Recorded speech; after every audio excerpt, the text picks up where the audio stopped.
को दिख रही है, तो क्वेश्चन है write a program on binary search 6 marks के लिए। तो बाइनरी सर्च का मेरे को प्रोग्राम लिखना है, एसटीडीआईओ, कोनियो और conio. Can somebody tell me कौन सा प्रोग्रामिंग लैंग्वेज यूज हो रहा है?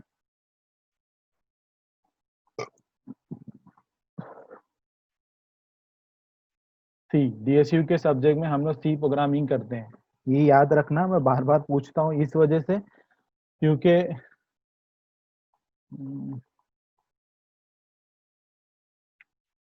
उसका रीजन ये है कि अक्सर ये हो जाता है कि कुछ लोग भूल जाते हैं और फिर मेरे को सी आउट सीन का क्वेश्चन पूछते हैं। ओके, सो मैंने एक फंक्शन का डिक्लेरेशन किया हूँ, मतलब मैंने क्या कर दिया, आई हैव जस्ट मैंने जस्ट क्या किया हूँ, एक फंक्शन बनाया जिसका नाम है वॉइड बाइनरी सर्च, और इसके अंदर एक वेरिएबल डाला इंटीजर टारगेट। ठीक है, एक वेरिएबल मैंने डाल दिया इंटीजर टारगेट। तो इंटीजर टारगेट नाम का मैंने वेरिएबल डाला हूँ और इसको सेमीकोलन दे दिया। तो फंक्शन बनाया हूँ, मगर फंक्शन पूरी तरह से नहीं बना, जस्ट अ डिक्लेरेशन है। ये हम लोग लिखना पड़ता है कि C is a procedure oriented programming language, उसकी वजह से हमको ये लाइन लिखनी पड़ रही है। ठीक है, वॉइड बाइनरी सर्च, ये जो मेरे को लाइन लिखा हूँ मैं, इंटीजर फंक्शन डिक्लेरेशन। ठीक है, देन मैं मेन फंक्शन डिक्लेयर करता हूँ। मेन फंक्शन डिक्लेयर करने के बाद मैंने क्या किया, अभी इंटीजर टारगेट, फिर से मैं इंटीजर टारगेट, आप देख रहे हो तो ये जो है लोकल वेरिएबल है मेन फंक्शन का। ठीक है, और ये लोकल वेरिएबल है इस बाइनरी सर्च का, फिलहाल इस डिक्लेरेशन में ही उसका काम है और कहीं नहीं। तो अब मैंने क्या किया, स्क्रीन क्लियर करने के लिए CLR ले लिया। अब मैं यूजर से मांगता हूँ enter the number two search. तो यूजर से इनपुट लेने के लिए मुझे क्या करना पड़ेगा, समबडी राइट, क्या लाइन क्या होगी, कौन सा फंक्शन यूज करते हैं सी में हम लोग इनपुट लेने के लिए? चैट पे प्लीज।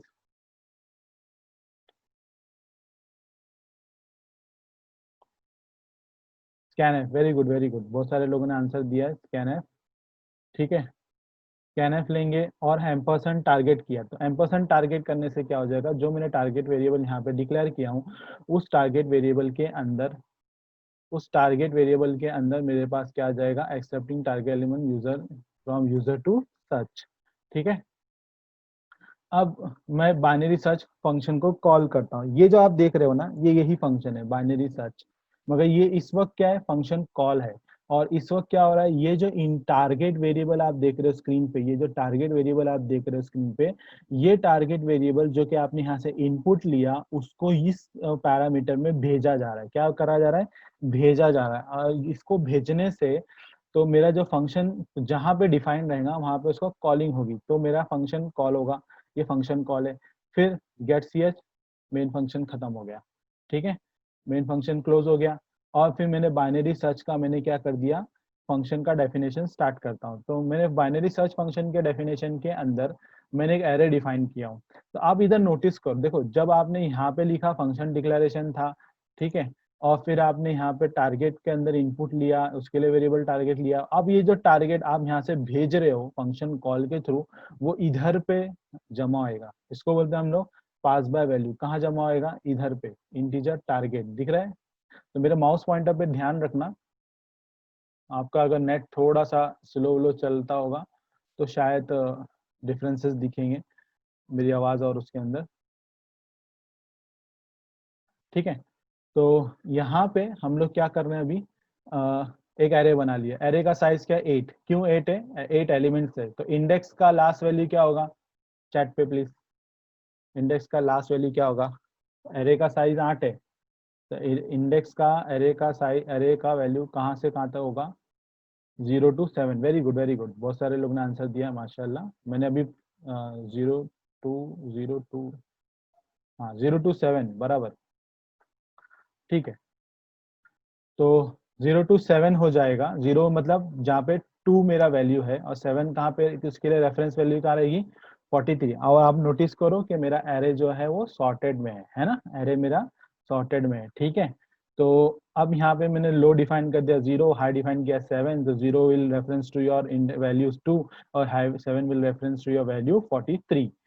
फिर अब लोग ने mid equal to low plus high divide by 2 किया। Low plus high divide by 2 करते हैं तो मतलब 0 + 7 डिवाइड बाय 2 3.5 हो जाएगा। मिड मेरा इंटीजर टाइप का है तो क्या होगा, 3 वैल्यू आएगी। क्या आएगी, 3 वैल्यू आएगी। अब मैं यहाँ पे लूप चालू कर रहा हूँ, ये मेरा लूप चालू हुआ, मगर लूप में एंट्री लेने से पहले मेरी कंडीशंस है, ये कंडीशन सेटिस्फाई होता है तो you can enter into the loop, otherwise not. तो लूप में दो कंडीशन चेक होगी, एक तो आपका लो जो कि 0 है और हाई 7, 0 छोटा होना चाहिए या उसके इक्वल होना चाहिए, तब आप एंट्री ले सकते हो। और आपका टारगेट जो आप ढूंढ रहे थे, सपोज इस केस में हम लोग 5 ढूंढ रहे हैं, क्या क्या ढूंढ रहे हैं, 5 5 आपका मिड वैल्यू से मैच नहीं होना चाहिए। मिड वैल्यू जो यहाँ पे मिलेगी ना, वो मिड के एरे की वैल्यू, फॉर एग्जांपल इस सिनेरियो में मेरे को क्या मिल रहा था, 3 मिल रहा था, 3 मेरा क्या रहेगा, 0 इंडेक्स यहाँ, 1 यहाँ, 2 यहाँ, 3 यहाँ, तो 3 में क्या है 11, ठीक है। तो मेरे को ए ऑफ 3 पे क्या मिलेगा 11, टारगेट क्या है 5, 5 is not equal to 11, condition true हो जाएगी। Even 0 is less than 7, condition true. और एम्परसेंड ऑपरेटर, 2 बार एम्परसेंड आया तो इसका मतलब होता है एंड ऑपरेटर। आप लोग ने शायद डीटी में अभी पढ़ रहे होगे या पढ़ोगे आगे, ये ऑलरेडी पीसीआई में भी पढ़ चुके हैं। एंड ऑपरेटर का काम क्या होता है, the purpose of the AND operator is to check the LHS should also be true and RHS should also be true। तो मेरा जो LHS है ये वाला low less than equal to high, और मेरा जो RHS है target A of mid is वो, ये दोनों मेरा ट्रू होना चाहिए, तब मैं लूप के अंदर दाखिल होऊंगा। द मोमेंट लूप के अंदर मैंने एंटर किया तो मेरा अब टारगेट चेक होगा। अब याद रखो जो भी मैंने आपको न्यूमेरिकल सॉल्व किया था ना, वो सेम न्यूमेरिकल का प्रोग्राम है ये। तो टारगेट क्या था 5, आपका मिड वैल्यू क्या मिल रही थी, ए ऑफ मिड क्या मिल रहा था, ए ऑफ मिड में वैल्यू 3 थी, ए ऑफ मिड में मिल रहा क्या था 11। 5 ग्रेटर है क्या 11 से, 5 ग्रेटर था क्या 11 से, याद है क्या, नहीं है ना। तो अगर ग्रेटर है तो ये लाइन चलेगी, मगर नहीं है हमारे इस ये वाले केस में तो नहीं है, तो एल्स पार्ट में आएंगे। एल्स पार्ट में हमारा क्या आएगा, मिड माइनस 1 होगा, मिड माइनस 1 मतलब 3 माइनस 1, 3 माइनस 1 का हाई के अंदर चला जाएगा 2। तो मेरा वापस से फिर यहाँ कैलकुलेशन होगा। अब जीरो की वैल्यू, लो की वैल्यू 0 रहेगी, अब नया वैल्यू हाई का यहाँ से मिलेगा, मेरे को नया वैल्यू हाई का यहाँ से मिलेगा, जो कि 3 माइनस 1, 3 माइनस 1 क्यों, मिड में 3 मिला था ना इधर, तो 3 माइनस 1 2, तो हाई में 2 हो जाएगा, तो 0 प्लस 2 2 डिवाइड बाय 2, मिड के अंदर अब तुमको 1 मिलेगा। अब फिर मेरा लूप यहाँ खत्म हो गया। अब ये जो 1 होगा ना, ये 1 तो गौर से देखना, ये 1 वापस से लूप के अंदर जाएगा, वापस से लूप के अंदर जाएगा। अब यहाँ पे नया लो का वैल्यू क्या है, नया लो का वैल्यू भी वही 0 ही है पुराना वाला। अगर हाई का नया वैल्यू क्या है, हाई का नया वैल्यू इस वक्त क्या बन गया था 2 बन गया था। तो मेरा फिर यहाँ पे चेक हो गया क्या 0 लेस देन 2 है, कंडीशन ट्रू, तो ये कंडीशन तो ट्रू हो गई। मगर टारगेट में क्या था 5 5 और ए ऑफ मिड, मिड में क्या है इस वक्त, अभी आपका ए ऑफ मिड चेक किया जाएगा, जो नया मिड यहाँ मिला है इस वक्त, मिड मेरे को क्या मिला है 2 डिवाइड बाय 2 1 है ना। तो यहाँ मेरा 1 रहेगा, तो टारगेट 5 5 नॉट इक्वल टू 1 है क्या, कंडीशन ये भी ट्रू हो गई। नॉट एक्सक्लेमेशन का मतलब होता है नॉट, ठीक है। और फिर अभी अंदर आएंगे तो अभी फिर वापस चेक होगा क्या 5 बड़ा है क्या किससे, 1 से, 1 में क्या रखा था 3, देखो 1 में क्या रखा है 0, ये रहा, ये 1 रहा, तो ए ऑफ 0 में क्या, ए ऑफ 1 में क्या रखा हुआ है, क्या रखा हुआ है 3, तो क्या 5 बड़ा है 3 से, तो कंडीशन ये वाली ट्रू हुई। तो आप मिड प्लस 1 करेंगे, मिड प्लस 1 करेंगे मतलब आपका पुराना मिड का वैल्यू क्या था 1, 1 प्लस 1 2, तो लो की वैल्यू बन जाएंगी 2। फिर आप सीधा इधर आएंगे, इधर आएंगे, लो का नया वैल्यू मिलेगा आपको 2, हाई का पुराना वैल्यू भी 2, 2 प्लस 2 4 डिवाइड बाय 2 कितना हो जाएगा 2, 4 डिवाइड बाय 2 आंसर 2 आएगा। फिर से लूप चलेगा, लूप फिर से चलेगा, तो अब लो की वैल्यू क्या होगी, लो की वैल्यू तो यहाँ पे 2 है, less than equal to, high की वैल्यू भी 2 हो गई है ना। और आपका फिर यहाँ पे क्या होगा, टारगेट की वैल्यू क्या मिल जाएगी, टारगेट की वैल्यू क्या मिलेगी 5, 5 टारगेट था पहले से ही ए ऑफ मिड में। अब ए ऑफ यहाँ पे 2 रहेगा, तो ए ऑफ 2 में क्या रखा है, 2 मेरे को क्या रखा है 5 रखा है, तो इसका मतलब कंडीशन ये फॉल्स हो गई, मेरे को 5 एक्चुअली मिल गया है। तो मैं लूप से बाहर आ जाऊंगा, जब लूप से बाहर आ गया तो target double equal to a of mid में भी 5 रहेगा, तो आपको लिख कर आएगा answer target found at the location a of mid, फिर आपको आंसर आ जाएगा एल्स क्लोज, ठीक है। अगर नहीं आया तो टारगेट डज नॉट एग्जिस्ट। तो इसका आउटपुट स्क्रीन पे देखो, the enter number to be search by the target 5 found at the location 3। 3 क्यों बोले, क्योंकि यहाँ पे मिड प्लस 1 लिखा है, और हालांकि देखा जाएंगे उधर पे तो इंडेक्स 2 पे है मेरा 5, ठीक है। किसी वही प्रोग्राम है जो मैं पीपीटी में शेयर किया था आपसे, दिख रहा है, ठीक है। इस तरीके से मेरे को ये आएगा।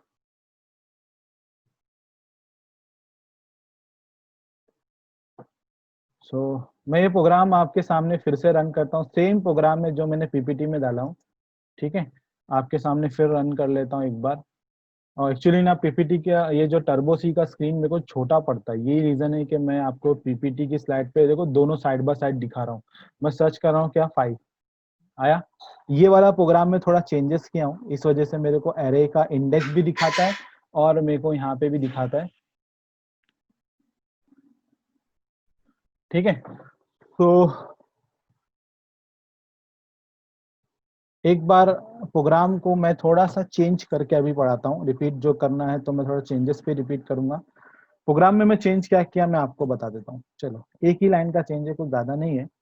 तो यहाँ पे वो चेंज मेरा बाइनरी सर्च के अंदर, ये देखो लूप दिख रहा है, लूप, ये फॉर लूप जो है मैंने क्या किया, एरे के जो जो वैल्यू है, इधर देखो ये लाइन है ना, एरे, एरे लिखा हूँ, फिर ए ऑफ परसेंट डी लिखा हूँ। तो परसेंट डी में मैंने रेफरेंस क्या दिया हूँ, आई वेरिएबल दिया हूँ।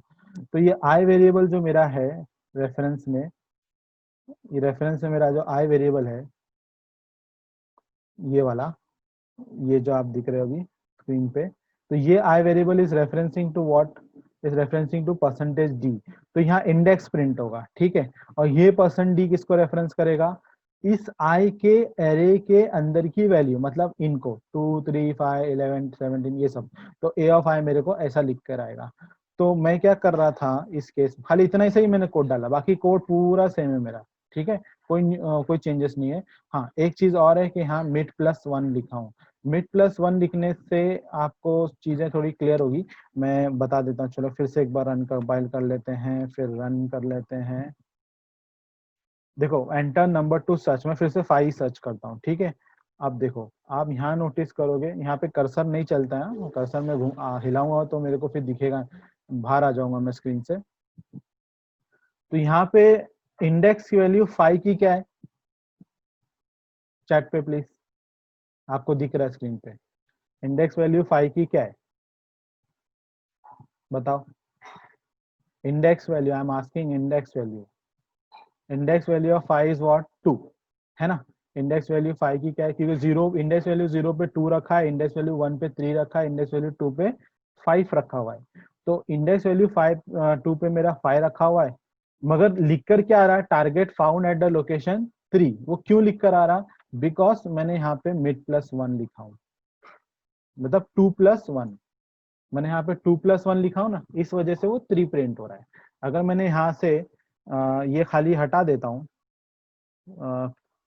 अब रन करता हूँ, फाइल लिखता हूँ, देखो मैंने हटा दिया, अब वो मिड प्लस वन को हटा के मैंने सिर्फ मिड लिखा, तो अब लोकेशन क्या बताता है, एग्जैक्टली वही लोकेशन बता रहा है जो एक्चुअल में इंडेक्स वैल्यू उसकी है। मगर इंसानों के लिए, मतलब यहाँ पे मैं वर्ड इंसान इसलिए बोल रहा हूँ, I am considering you and my self, आप सभी और मुझे, मैं ये समझता हूँ कि आप हम सब कंप्यूटर इंजीनियर्स हैं, तो अदर्स आर कंप्यूटर इलिटरेट।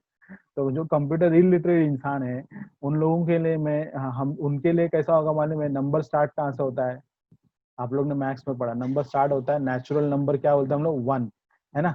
तो उसके मुताबिक तो 5 तो थर्ड लोकेशन में है ना, इंसानों के लिए 5 is at third location, but for computer number start from 0 because array start from 0। तो ये चीज याद रखना है आपको, ठीक है, इतना ध्यान में रखेंगे। तो चलो मैं फिर से रिपीट करता हूँ, मगर रिपीट करने से पहले मैं जरा प्रोग्राम को यहाँ से रन करता हूँ, ठीक है, रन करता हूँ। आप देखो मेरे को, चलो बताओ प्रोग्राम रन कहाँ से होता है, स्टार्ट होता है रन होना, somebody tell me where the program start running, chat please, main function, माशाल्लाह वेरी गुड। देखो हाँ आपको एक चीज और बतानी थी, मेन फंक्शन से रन करने से पहले ये जो लाइन लिखा हूं ना मैं यहाँ पे, जरा कर्सर पे ध्यान दो, एक्चुअली कर्सर बहुत छोटा है और मेरा माउस पॉइंटर पे टेंशन रहता है, माउस कभी कोई चलता नहीं है। हाँ जो भी आप स्क्रीन पे देख रहे हो, तो ये जो है ये डिक्लेरेशन है, अगर मैंने इसको कमेंट कर दिया, ठीक है, कमेंट कर दिया, तो हो रहा क्या है, प्रोग्राम रन कहाँ से होता है, मेन फंक्शन से, है ना, मेन फंक्शन से रन होता है। प्रोग्राम रन होगा, इधर आएगा, ये लाइन में आएगा, फिर ये लाइन में आएगा, ये लाइन का कोड तो ऑलरेडी मेरे stdio के पास है, ठीक है। प्रिंट एफ का रेडीमेड कोड stdio के पास है, स्कैन एफ का रेडीमेड कोड stdio के पास है, clr का सॉरी कोनियो के पास है। मगर ये जो फंक्शन है बाइनरी अंडरस्कोर सर्च, इसका कोड, ये भी फंक्शन, देखो ऊपर के तीनों फंक्शन थे, clr का कोड कोनियो के पास मिलेगा, printf का stdio के पास मिलेगा, scanf का stdio के पास मिलेगा, मगर binary search is what, user defined function. User defined function का कोड कहाँ मिलेगा, है ना। तो ये कोड के बाद सीधा क्या लिखा है, गेट ch लिखा है, उसके बाद नीचे मेन फंक्शन खत्म हो गया। तो यहाँ पे मेरे को मेरा ये लाइन पे एरर कमेंट करने की वजह से it will give me an error, यहाँ पे मेरे को एरर आएगा। देखो कंपाइल करके बताता हूँ आपको, दिख रहा है एरर आया। तो यहाँ पे एरर आया, क्या बोलता है, बाइनरी सर्च कौन है, type mismatch in DD declaration of binary search. अब ये बोल रहा है कि मिसमैच हो गया है कुछ बाइनरी सर्च, वो कुछ और ही मीनिंग से बोल रहा है, मगर एक्चुअल मीनिंग ये है कि आपने जो बाइनरी सर्च डिफाइन किया है वो ये बाइनरी सर्च का कॉल है, बराबर। मगर since C programming is procedure oriented and C plus is object oriented, ये डिफरेंस है दोनों में। और सी प्रोग्रामिंग प्रोसीजर ओरिएंटेड होने की वजह से आपको हैश इंक्लूड के नीचे मेन फंक्शन के ऊपर यूजर डिफाइंड फंक्शन को एक बार कॉल करना जरूरी है। चलो प्रोग्राम को रन करते हैं। लास्ट 10 मिनट से मेरे पास F7 कर रहा हूं, मेन फंक्शन से रन हुआ, टारगेट वे अब डायरेक्ट सीधा जाएगा clr के पास, पुराना अपना आउटपुट जो था ना वो उड़ जाएगा, ठीक है, पुराना आउटपुट डिलीट हो गया। अब आपको बोलेगा enter the number two search. जैसे स्कैनफ में आऊंगा ना मैं, अब मेरे पास क्या होगा, मेरे को आउटपुट स्क्रीन आएगी, मेरे पास क्या आएगी, आउटपुट स्क्रीन आएगी, क्योंकि इनपुट लेना ना मेरे को, तो आउटपुट स्क्रीन पे मैं सीधा चला गया, देखो आ गया ना। अब मैं यहाँ पे क्या डालता हूँ, 5 डालता हूँ, ठीक है, और एंटर मारता हूँ, एंटर मारता हूँ। अब मैं क्या हो गया, फंक्शन कॉल वाली लाइन, मतलब उसकी नीचे की लाइन में गई। अब यहाँ से क्या जम होना चाहिए, मेरे माउस पॉइंटर पे ध्यान दो, मेरे को यहाँ से गेट ch पे नहीं जाना चाहिए, मेरे को गेट ch की जगह मेरे को कहाँ जाना चाहिए, बाइनरी सर्च पे जाना चाहिए ना, ये वाले फंक्शन में, बाइनरी सर्च वाले फंक्शन में जाना चाहिए ना। तो मैं ऑल्ट F7 दा, देखो गया ना उधर। तो ये क्या हो गया, फंक्शन कॉल हो गया, फंक्शन कॉल होके फंक्शन डेफिनेशन में गया। तो ये टारगेट पे 5 आपने यहाँ इनपुट पे लिया था, माउस पॉइंटर पे ध्यान दो, 5 यहाँ पे था, वो चीज 5 इधर गई, यहाँ से अभी यहाँ पे गई, फंक्शन पास बाय वैल्यू, मतलब यहाँ से पास हो गया वैल्यू इधर पे, ठीक है। अब फिर क्या होगा, देखो वापस से, अब मेरा एरे डिफाइन हुआ रहेगा मैं रैम के अंदर में, लोअर हाई इनिशियलाइज हो गया, लोअर हाई कैलकुलेटर के मिड में वैल्यू चली गई। अब अभी लूप चलेगा, लूप के अंदर आपका एक एक करके पूरा लूप मेरा देखो ब्लिंक हो रहा है, आपको शायद दिख रहा होगा, गौर से देखना, 7 तक ब्लिंक हुआ। उसके बाद मेरे पास फिर अभी वाइल लूप के कंडीशंस चेक हो रहे, लो हाई से कम है क्या, टारगेट ये कम है क्या। अब इमेजिन करो हाँ, जो हम लोग अभी कर रहे थे, 0 <7 है क्या, यस। टारगेट मेरा क्या था, 5, क्या 5, क्या 5, ठीक है, कुछ लोग आउट इन बहुत हो रहे हैं। हाँ, क्या 5 इधर पे देखेंगे हम लोग, क्या 5 मेरा 11 से इक्वल है क्या, नहीं है। अगर नहीं है तो वाइल लूप के अंदर जाएंगे, कंडीशन ट्रू हो गई। अभी अंदर गए तो अंदर पे टारगेट क्या मिला, टारगेट तो हमारा 5 है, ए ऑफ मिड में वैल्यू क्या मिली, 11। 5 ग्रेटर है क्या 11 से, अगर है तो इफ कंडीशन के अंदर जाएंगे, अदरवाइज एल्स पार्ट में आएंगे। देखें अदरवाइज एल्स पार्ट में चला गया, है ना, मतलब मेरा 5 वॉज नॉट ग्रेटर देन 11, तो मेरा अभी क्या होगा, हाई इक्वल टू मिड -1 हो जाएगा। अभी अब उसके बाद क्या होगा, फिर से कैलकुलेशन होगा। अभी जस्ट मैंने अभी आपको दिखाया था ना पीपीटी में, वही चीज रिपीट हो रही है इधर रन टाइम स्क्रीन के टर्बो सी के अंदर, स्टेप बाय स्टेप रन कर रहा हूँ मैं F7 की यूज करके, ठीक है। अब में क्या होगा, फिर से कैलकुलेट होगा, लो का वैल्यू क्या होगा 0, हाई का वैल्यू क्या हो जाएगा 3 - 1 2, तो 0 + 2 डिवाइड बाय 2, 2.2 1, मिड की वैल्यू मिलेगी 1। अब लूप में फिर जाएंगे, देखो लूप में ऊपर चले गए वापस। अब 0 <2 है क्या, है ना, लो लेस देन हाई है क्या। अब टारगेट के अंदर वैल्यू क्या है मेरी, टारगेट के अंदर वैल्यू क्या है मेरी, टारगेट के अंदर तो 5 है, और ए ऑफ मिड, अब मेरा मिड में क्या वैल्यू है, तो ए ऑफ 1 में क्या रखा है, ए ऑफ 1 में अगर आपको एरे याद है वहां पे 3 रखा है, क्या रखा है 1 में 3 रखा है, तो 5 और इज नॉट इक्वल टू 3, तो फिर से लूप वाइल लूप की कंडीशन ट्रू होती है, अंदर जाएंगे। अब चेक होगा क्या 5 बड़ा है 3 से, अगर बड़ा है तो इफ वाली कंडीशन में जाएगा, अगर बड़ा नहीं है तो एल्स वाली कंडीशन में जाएगा। और वाकई में मेरा 5 क्या है, बड़ा है 3 से, है ना, तो मैं इफ वाली कंडीशन में चला गया। तो अब फिर से मेरा क्या आएगा, मिड क्या वैल्यू क्या बन जाएगा, जो के 1 था वो 1 + 1 2 हो जाएगा, लो की वैल्यू 2 हो जाएगी। अब मेरा ये इफ कंडीशन खत्म हुआ, सीधा कैलकुलेशन वाली लाइन में आऊंगा। तो यहाँ पे देखो, अब मेरा लो का वैल्यू क्या है 1, हाई का वैल्यू क्या है, लो का वैल्यू क्या है 2, हाई का वैल्यू भी 2, 2 + 2 4 डिवाइडेड बाय 2, 2 4/2, मिड का वैल्यू 2 मिलेगा। फिर से लूप चलेगा।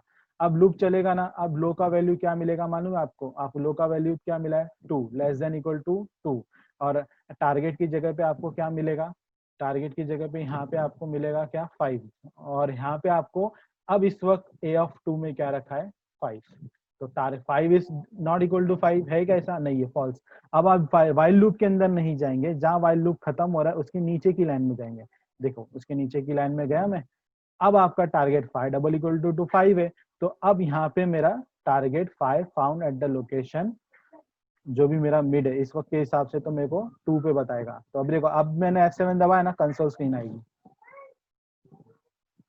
गेट ch आया, गेट ch दबाया, अब मैंने F7 दबाया, गेट ch पे कंसोल स्क्रीन आ गई। देखें, ये चीज मैं आपको कैसा कराता था थोड़ा पहले, वो माउस पॉइंटर को दिखाकर लाल लाल करके दिखा रहा था, याद है, यही चीज मैं ऐसा करके लास्ट टाइम दिखाया था आपको। मगर अभी ये चीज, अभी ऐसा समझना थोड़ा डिफिकल्ट है, मेरे को मालूम है ये चीज में कुछ लोगों को अभी भी थोड़ा बाउंस गया रहेगा। मगर मैं 3-4 बार रिपीट किया हूँ, न्यूमेरिकल के अंदर भी वापस से 5 पीपीटी में भी रिपीट किया, फिर ये टर्बो सी में रिपीट किया हूँ। तो आपको एक्चुअली समझना क्या मालूम है, how a program run inside a RAM. और रैम को खोल के तो देख नहीं सकते, है ना, खोल के तो देख नहीं सकते क्योंकि अंदर आईसी लगी हुई है। तो ये चीज मैं आपको यहाँ पे ऐसा लाइव करके दिखा रहा हूँ, ठीक है, तो टर्बो सी के थ्रू लाइव करके दिखा रहा हूँ, इस तरीके से हमारा प्रोग्राम रन होता है। चलो यही चीज